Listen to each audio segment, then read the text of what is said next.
ఎవడు దిగునో దిగునో వాడు ఎట్టి వ్యాధి గలవాడైన ఎసుంటి రోగం గలవాడైనా బాగుపడును కనుక ఆ మంటపములలో రోగులు గుడ్డివారు కుంటివారు ఊచకాలు చేతులు గలవారు గుంపులుగా పడి ఉండేది. అక్కడ 38 సంవత్సరాల నుండి వ్యాధి గల ఒక మనుష్యుడుండెను. హల్లెలూయా, దేవుని స్తోత్రం. అక్కడ యేసుక్రీస్తు వారు ఆ దేవాలయంలో పోయినప్పుడు అక్కడ బెస్తన్ కొనేటిచాడ. అందులో దేవదూత వచ్చి మొదటిగా అందులో దిగి నీళ్లు కదిలిసిన తర్వాత ఎవరైనా పోయి అందులో దిగిన వారు స్వస్థత పొందుకున్నదని లేఖనం సెలవిస్తున్నది. అనేకులు రోగులు, కుంటివారు, గుడ్డివారు, పూస చేతుల గలవారు, అనేక రోగం వ్యాధి కలిగిన వారు అందులో మొదటగా ఎవరు దిగితే వాడికే స్వస్థత కలుగుతుందని పరిశుద్ధ గ్రంథం సెలవిస్తున్నది. అక్కడనే 38 సంవత్సరాలు ఒక మనిషి పడి ఉన్నాడు. 38 సంవత్సరాల నుంచి ఆ మనిషి పడి ఉంటే ఆయనకి సాయం చేసినాడు ఎవడు లేడు. హల్లెలూయా, దేవుని స్తోత్రం. అని లేపుకుపోయి అందులో దింపినోడు లేడు. అని బతుకు గురించి ఆలోచించిన వాడే లేడు. ఏ బంధువు లేడు, ఏ స్నేహితుడు లేడు, ఎవడూ లేడు. 38 సంవత్సరాల కోనేటికానే పడి ఉంటున్నాడు. ఆ కోనేటికానే పడి ఉంటున్నాడు. ఇది అందరు వెళ్ళి దెబ్బపోయి అలా ఓలోకలు దునుకంగానే పోగానే స్వస్థత పొందుకుంటారు. కానీ ఇది లేవలేని పరిస్థితి. ఇది తీసుకుపోయి అల్ల ముంచే దిక్కు లేదు. హెచ్చరించేవారు అనేకులు ఉన్నారు. మంచి చేస్తే ఇది ఎట్ట జరిగింది, ఇది ఎట్ట సాధ్యము, నువ్వెవరు, నువ్వేంటి అని అడిగేవారు అనేకులు. బయలుదేరి అమ్మా అమ్మా అమ్మా నీకు ఇంటి బట్టలు పట్టిస్తా, నిద్రపోకు. హల్లెలూయా, దేవుని స్తోత్రం. కాబట్టి ఎవరు సాయం చేసిన వారు లేరు అవుతుంటారు. హల్లెలూయా. చూడు, యేసు వాడు పడి ఉండుట చూసి వాడు అప్పటికి బహుకాలం నుండి ఆ స్థితిలో ఉన్నాడని ఎరిగి స్వస్థపడగోరుచున్నావా అని వాడిని అడగగా ఆ రోగి అయ్యా నీళ్లు కదిలింపబడినప్పుడు నన్ను కోనేటిలోనికి దించుటకు నాకు ఎవడు లేడు. కనుక నేను వచ్చినంతలో మరొకడు నాకన్నా ముందుగా దిగునని ఆయనకు ఉత్తరం ఇచ్చెను. హల్లెలూయా. అక్కడికి వెళ్ళి ఆ వ్యాధి గల వాడితో మాట్లాడుతున్నాడండి. నువ్వు స్వస్థపడకూరుస్తున్నావా అంటే, అయ్యా నేను లేద్దామంటే ఎవరో ఒకరు వెళ్ళబోయి స్వస్థ పొందుకుంటున్నారు. నన్ను లేపేవారు లేరు, ఆదరించేవారు లేరు, ఎవడు నన్ను అందులోకి తీసుకుపోయేవాడు లేడు. హల్లెలూయా, దేవుని స్తోత్రం. గుంపులకి ఉన్నారంట అక్కడ స్వస్థ పొందుకున్నారు. అనేక రోగులు వచ్చారు, కానీ ఇతనికి సాయం చేసేవారు ఎవరు లేరు. హల్లెలూయా. చదువు రాదుగా పోయి ఇది రాస్తారు అన్న అంటే పెళ్ళి అంటాడు ఆయన. ఒక ఆయన ఆగరాదు, నాకు టైం లేదు అంటాడు. ఆ టైం లేదంటాడు, అన్నీ కూర్చుంటాడు 3 గంటలు. ఇది ఎక్కడ పరమ దరిద్రం. మనకి సాయం చేసుకున్నారు ఈ తెలంగాణలో అనిపించింది నాకు. అప్పుడు చదువుకోలేమైతే ఇప్పుడు చదువు అవసరం వచ్చే. హల్లెలూయా. కాబట్టి అక్కడ సాయం చేసేవారు ఎవరు లేరు ఆయనకు.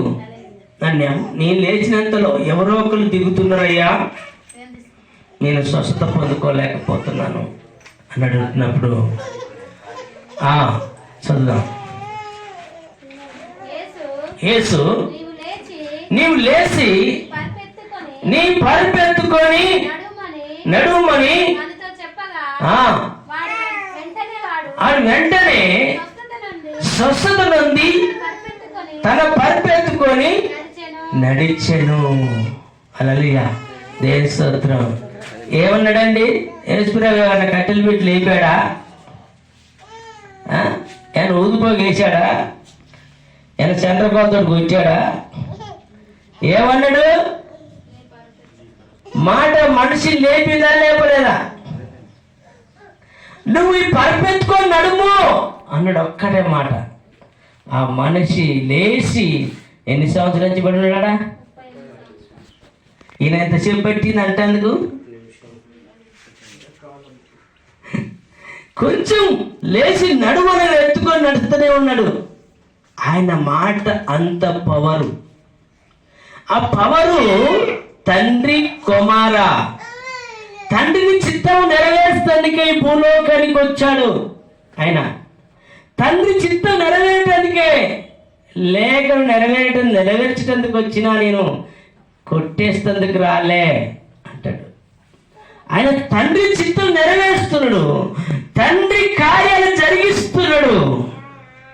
ఆయనలో ఉండి లేచి నడువు, నీ పార్పు ఎత్తుకోనని లేచిపోతూనే ఉండు. ఇక వస్తారు, ఎదురవుతారు. ఎన్ని రోజులు లేపనోడు, ఆయనకి సాయం చేసి చేయనోడు, ఇక అందరు ఎదురవుతుంటారు. చదువమ్మా.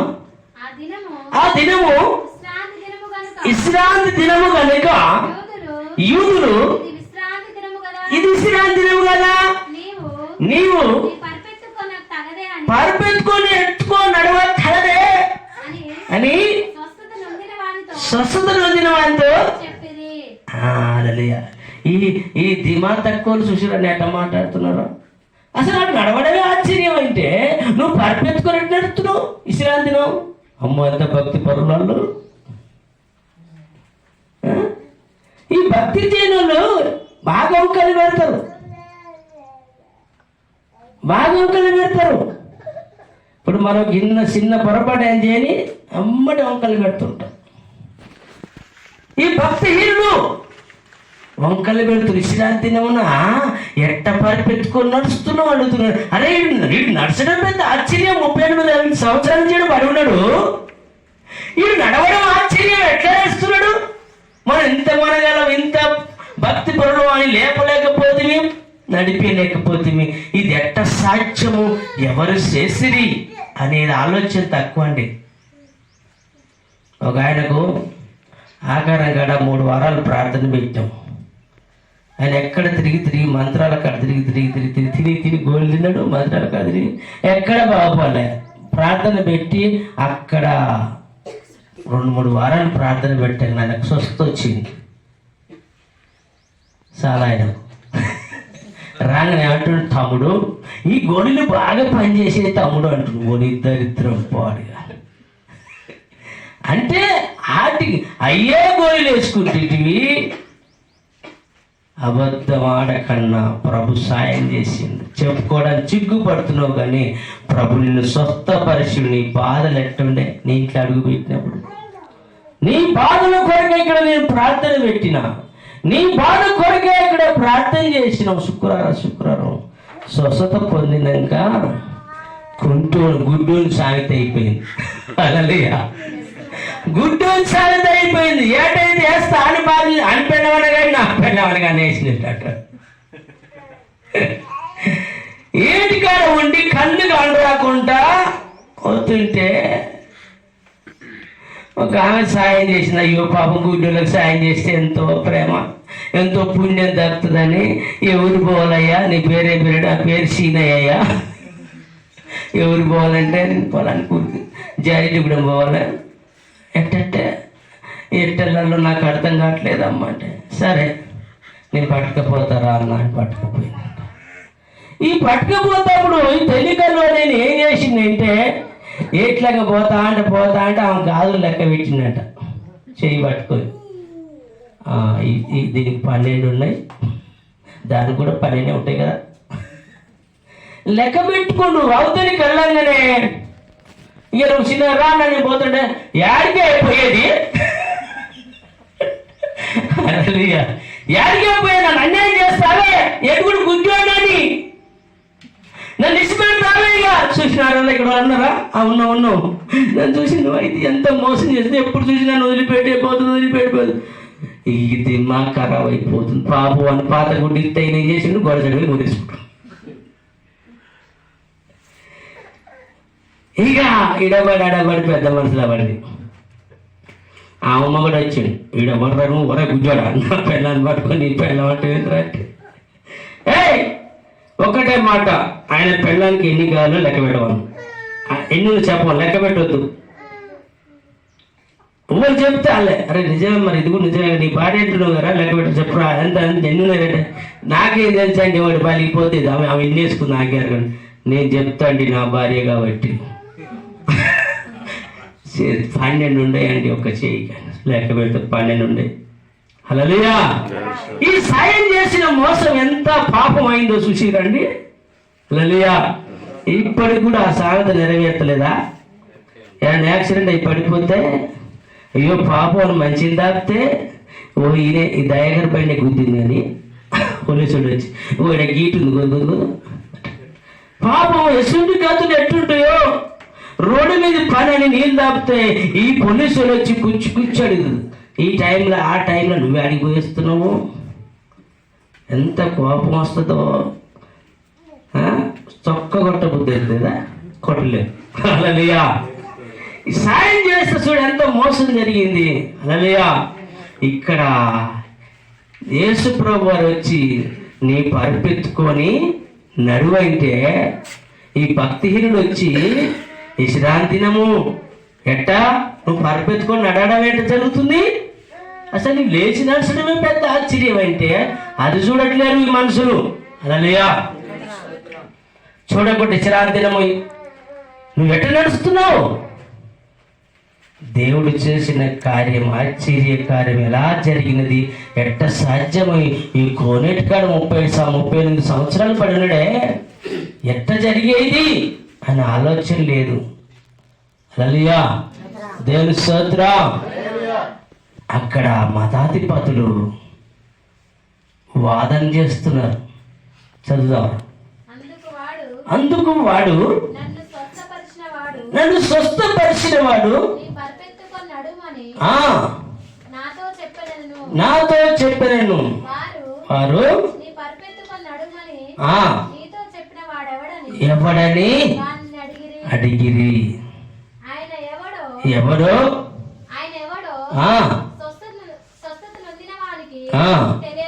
తెలియలేదు ఆ చోటను గుంపు కూడి ఉండదు కనుక యేసు తప్పించుకొని వెళ్ళిపోయాడు అటు తర్వాత యేసు దేవాలయంలో వారిని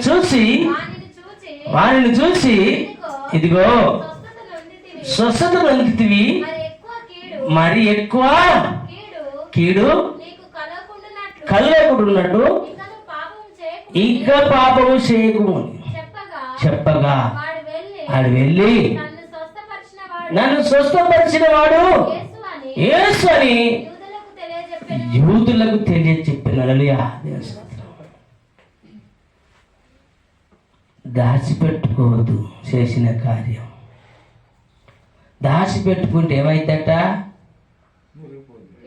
పాపం మరి ఎక్కువ పాపం చేయకు మేలు దాచిపెట్టుకోవద్దు దేవుడు చేసిన కార్యాన్ని ప్రార్థన చేసిన నేనే కావచ్చు నువ్వే కావచ్చు కానీ కార్యం చేసిన ఎవరు దేవుని మాయపరచాల మనము దేవుడు కార్యం చేశాడు ఆ కార్యాన్ని దాచిపెట్టుకోవద్దు అది చెప్పకుంటే పాపం అంట హల్లెలూయా మరీ ఎక్కువ పాపం చేయకు చెప్పకుండా ఉండి అన్నట్టుగా అర్థం అప్పుడు పోయి యేసు నన్ను స్వస్థపరిచిన వాడు యేసు అని సాక్ష్యం ఇస్తున్నాడు అప్పుడు మళ్ళీ పాపం చేయొద్దని హల్లెలూయా దేవుని స్తోత్రం అలాంటి దేవుడు కార్యం చేస్తే వీరు మాట మాటకు మాటికి ఆయన ఎలా దొరికించుకోవాలి ఎలా చంపాలి ఇదే ఆలోచన తప్ప ఈ కార్యం వాళ్ళ కళ్ళకు ఆశ్చర్యంగా కనపడట్లేదంట. హల్లెలూయా. ఆశ్చర్యం కనపడట్లే. మూసుకుపోయిన నేత్రాలకు అస్సలు కనపడదు. ఎంతలో కార్యం చేసినా ఏమలా అయిందిలే అని అంటారు. కానీ దేవుడు చేసిన కార్యాన్ని అది చిన్నదే పెద్దదైనా కానీ చెప్పపోవడం పాపం అంట. హల్లెలూయా.